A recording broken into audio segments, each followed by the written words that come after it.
सरस्वती व्यासं ततो जयमुदीरये। मूकं करोति वाचालं पंगुलं लङ्घयते यत्कृपातमहं वन्दे परमानन्दमाधवो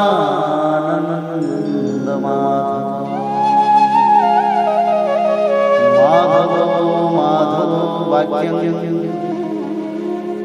माधवो हरि परन्ते साधवा नित्यं सकलकार्येषु मां।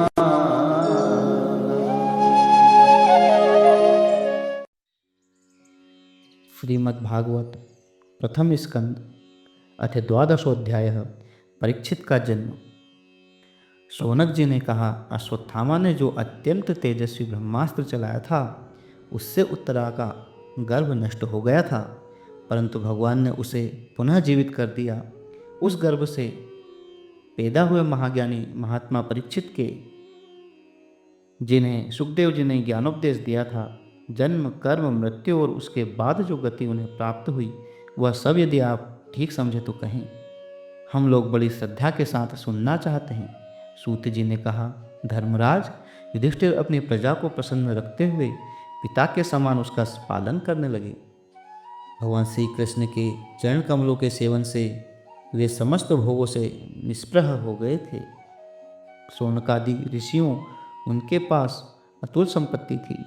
उन्होंने बड़े बड़े यज्ञ किए थे तथा उनके फलस्वरूप श्रेष्ठ लोकों का अधिकार प्राप्त किया था। उनकी रानियां और भाई अनुकूल थे। सारी पृथ्वी उनकी थी। वे जम्बूद्वीप के स्वामी थे और उनकी कीर्ति स्वर्ग तक फैली हुई थी। उनके पास भोग की ऐसी सामग्री थी जिसके लिए देवता लोग भी लालायित रहते हैं, परंतु जैसे भूखे मनुष्य को भोजन के अतिरिक्त दूसरे पदार्थ नहीं सुहाते, वैसे ही उन्हें भगवान के सिवा दूसरी कोई वस्तु सुख नहीं देती थी। शौनक जी, उत्तरा के गर्भ में स्थित वह वीर शिशु परीक्षित जब अश्वत्थामा के ब्रह्मास्त्र के तेज से जलने लगा, तब उसने देखा कि उसकी आंखों के सामने एक ज्योतिर्मय पुरुष है। वह देखने में तो अंगूठे भर का है, परंतु उसका स्वरूप बहुत ही निर्मल है। अत्यंत सुंदर श्याम शरीर है। बिजली के समान चमकता हुआ पीताम्बर धारण किए हुए हैं। सिर पर सोने का मुकुट झिलमिला रहा है। उस निर्विकार पुरुष की बड़े ही सुंदर लंबी लंबी 4 भुजाएं हैं। कानों में तपाए हुए स्वर्ण के सुंदर कुंडल हैं। आंखों में लालिमा है। हाथ में लू के समान जलती हुई गदा लेकर उसे बार बार घुमाता जा रहा है और स्वयं शिशु के चारों ओर घूम रहा है। जैसे सूर्य अपनी किरणों से कोहरे को भगा देते हैं, वह उस गदा के द्वारा ब्रह्मास्त्र के तेज को शांत करता जा रहा। उसको अपने समीप देखकर वह गर्भस्थ शिशु सोचने लगा कि यह कौन है। इस प्रकार उस 10 मास के गर्भस्थ शिशु के सामने ही धर्म रक्षक अप्रमेय भगवान श्री कृष्ण ब्रह्मास्त्र के तेज को शांत करके वहीं अंतर्धान हो गए। तदनंतर अनुकूल ग्रहों के उदय से युक्त समस्त सद्गुणों को विकसित करने वाले शुभ समय में पांडु के वंशधर परीक्षित का जन्म हुआ। जन्म के समय ही वह बालक इतना तेजस्वी दिख पड़ता था मानो स्वयं पांडु ने ही फिर से जन्म लिया हो। पौत्र के जन्म की बात सुनकर राजा युधिष्ठिर मन में बहुत प्रसन्न हुए।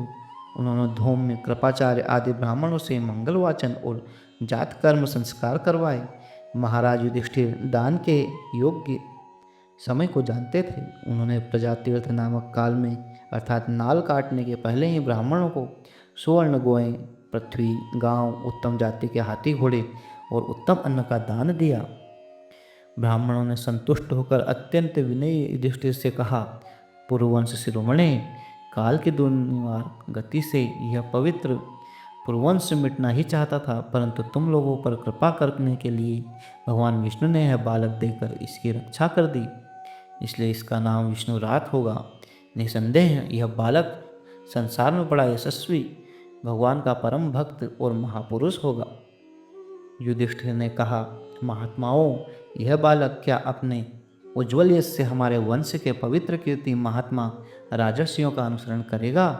ब्राह्मणों ने कहा, धर्मराज, यह मनुपुत्र इक्ष्वाकु के समान अपनी प्रजा का पालन करेगा तथा दशरथ नंदन भगवान श्री राम के समान ब्राह्मण भक्त और सत्य प्रतिज्ञ होगा।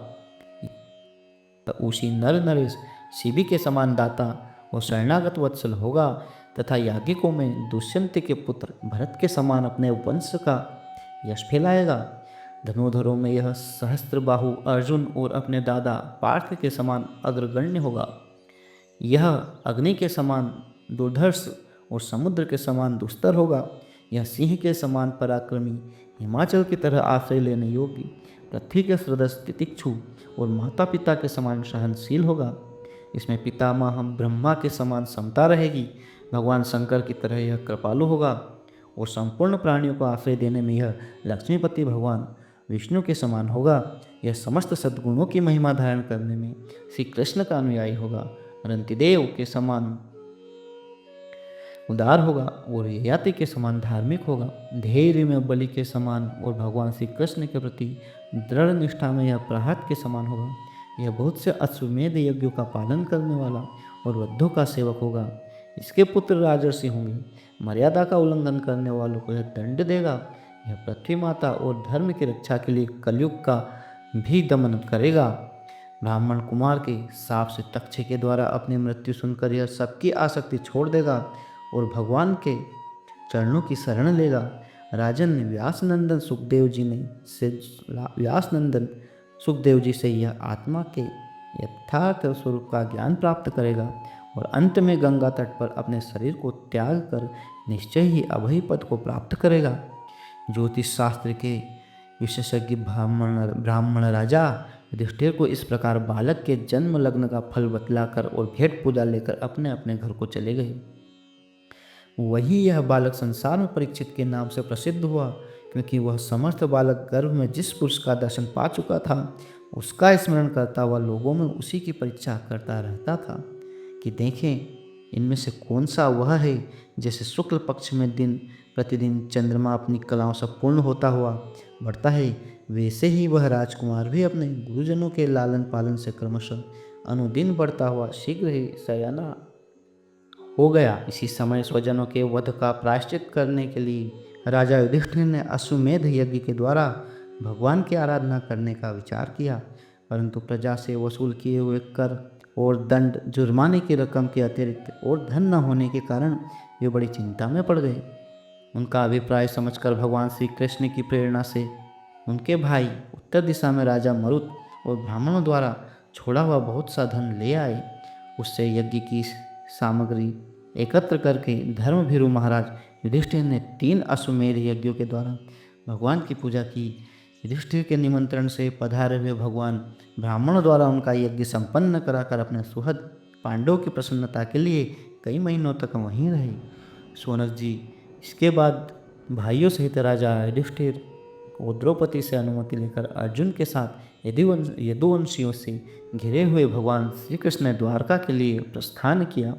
इति श्रीमद्भागवते महापुराणे पारमहंस्यायां संहितायां प्रथम स्कंदे नेमि सियोपाख्याने परिच्छिन्न जन्माद्युक्कसो नाम द्वादशो अध्यायः।